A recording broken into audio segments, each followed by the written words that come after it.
Hey, so what I'm doing here, I suppose you can see this big, huge bamboo tree. Let's actually look at the root ball. You can see the root ball here, it's just pulled out of the ground, pulled right out of this edge here, you know? So what I'm doing, I need to get that off the roof, but I also don't want it to wreck the roof. You can see I've covered the hole it made with a tarp. That's good for now. But it's pretty heavy, this bamboo, right? You can see how thick that is, like next to my hand, right? So what I'm doing is I'm taking it, like I cut a bit here, now I'm going to cut a bit here, and I'm just going to cut it in like a foot or two at a time, just let it slowly ease down until at some point it will roll off the roof, and hopefully that will work and not wreck the roof too bad. Anyway, the roof tiles aren't super strong, right? They're really just meant to take rain and stuff like that. Okay, checking in later. Also, I thought I'd show you the tools I have. I have my machete, which is what I'm using now. I'm using the saw a little bit kind of underneath to help it just break a bit. And I have my axe, like my small forest axe. This is a North American Canadian thing. Okay, so you can see I've done 1, 2, 3, 4, 5 cuts. And what was going straight across here has now dipped to here. So we're getting pretty close to the parallel level of the roof. At some point I have to decide. Hang on a second. Okay, so one more at 6, and you can see what I do is I cut it into a big V here, right? So cut it into a big V until there's quite a bit, you know. I'm gonna go to the ants there. Look at all that. Woohoo! Ants everywhere. So I cut a big V, and what I'm going to do is I'm going to start it. Sorry, it's going to be very shaky. So I just have the one hand. Right, so big V. Get this started. What I'm finding is that with the machete, it's starting to jam, because you know there's this downward pressure, and it's grabbing the blade, right? So what I did on the last one was I took it to here, then I switched over to, actually maybe I should wear a glove. Took them off to film, but it never hurts, you know? I might have to throw the camera away if something bad happens.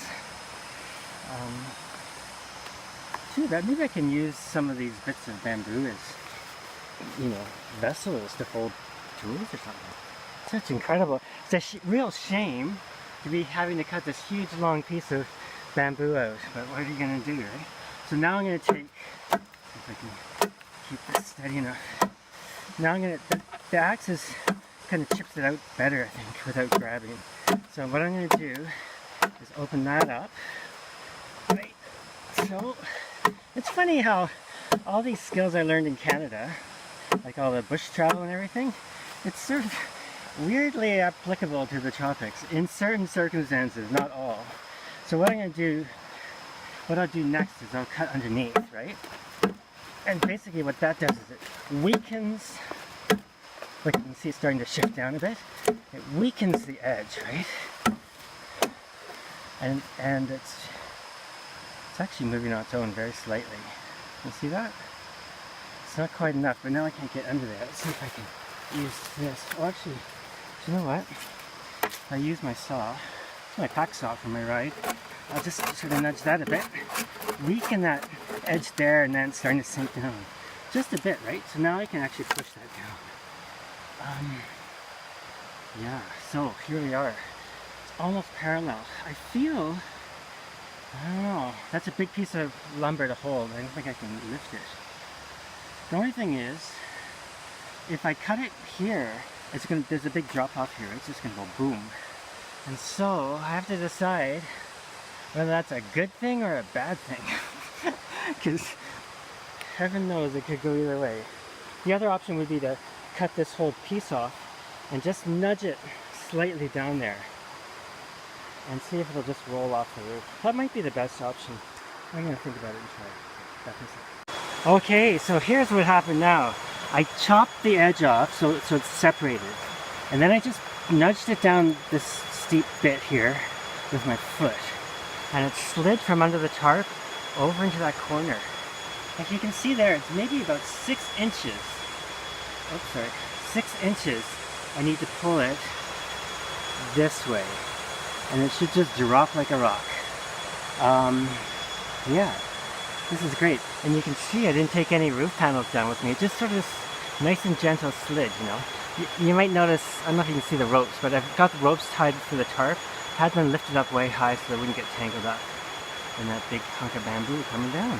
So the next step is to get there, lift it a bit and nudge it, and make sure I'm nowhere in the way of where it's going to move. It's a little unpredictable, but I have a good sense of what will happen. Okay, checking in soon, hopefully. Okay, here we go. You can see the edge here. Oh, it's not even on the edge anymore. But you can see that it's tangled up in a bit of rope there. That's from a nut tarp from an earlier fix job. So, what I might do is see if I can get a knife, wedge that rope out from over it, see if it'll pop out. It might be worthwhile just cutting, you know. Anyway, looks like we're doing good so far.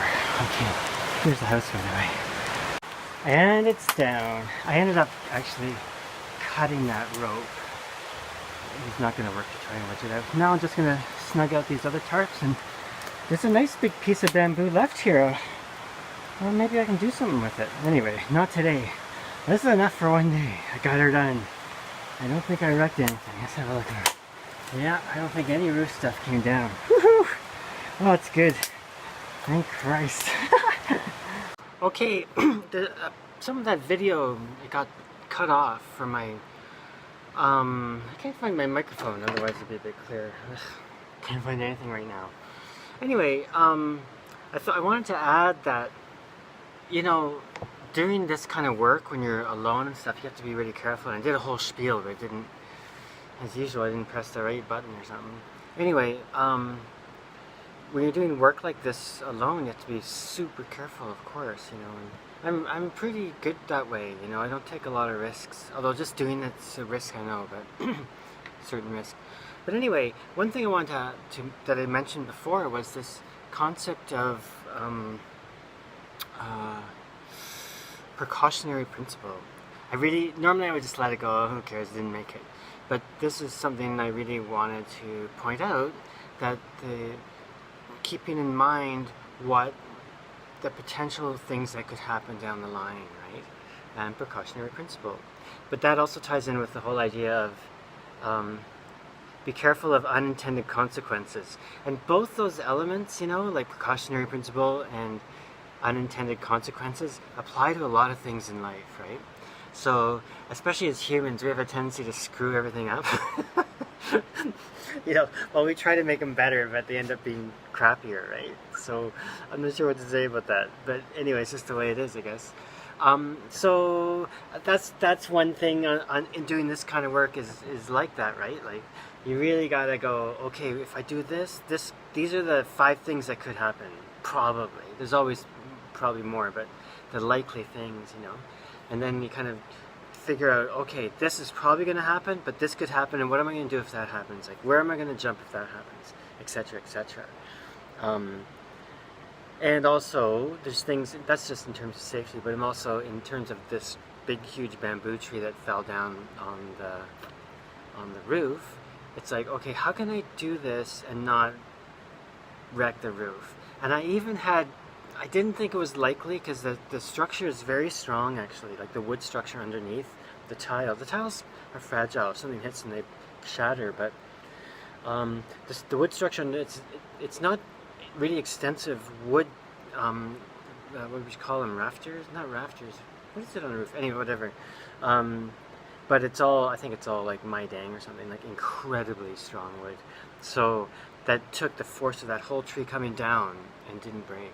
It's fantastic. Anyway, but there is this potential, you know, like, oh, if it pushes a certain way, we'll push the whole thing over. I really didn't think that would happen, but in my head I'm going, that's a possibility. Then what would I do? I'd have an outdoor washroom, because it's over my washroom, right? It's not the main part of the house, so then I'd have an outdoor washroom, I guess. It's almost outdoor anyway. But anyway, so yeah, those are those elements I wanted to point out, you know, when you're dealing with stuff like that. I don't know, I think it applies to a lot of things in life and in living, and you know, in the modern world, we tend to think everything just works out, and everything, we don't have to worry about anything. But those times are changing. See, now I'm getting a bit on the darker side. Those times are changing. You need to keep an eye and think, what's gonna happen here? And then, if you really think it out and work it out and take your time, let the visions come in, like boom, okay, they'll do this and this and that'll probably work. And then it works out and you're like, yay, I didn't die, house didn't fall over. It's all good. Anyway, thanks for watching my little video. I'll be back to doing, my instrument stuff and water walks and stuff soon. Okay, ciao.